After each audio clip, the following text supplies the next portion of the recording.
All right. If you've done any research or work in the psychology or mental health field, you may realize that things aren't so good in that field right now. And I think there are two main culprits to the problems in the profession of psychotherapy and psychology. The first is a over-reliance on scientific materialism, and then this is combined with a push for a progressive social liberal ideology. And so our psychological literature and knowledge is being sort of pincered between these two things. On the one hand, we have this whole evidence-based practice idea, which is really nothing more than a marketing term. When you look at the actual studies of CBT, for example, you find that it's really not much, there's no real significant difference.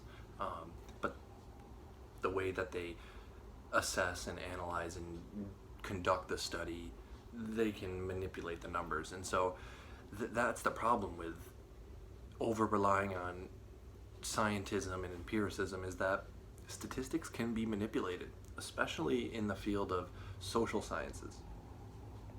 Next, we have this ideological capture, and why this is a problem is it's creating undue challenge in what we know as true and good for human development. And so we find ourselves kind of in this pincer between materialism and ideology.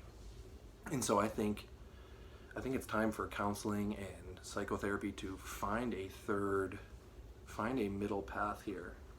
And I think that's going to have something to do with creativity, our theories of beauty, right? Because if scientific materialism focuses on what they call the truth, and our ideological capture, proclaims what is good, well, we're missing that third piece of the Trinity. What is the beautiful? And I think if we follow that line, I think that's going to lead us to some interesting innovations in the field of counseling. Thank you for listening, and I'll see you in the next video.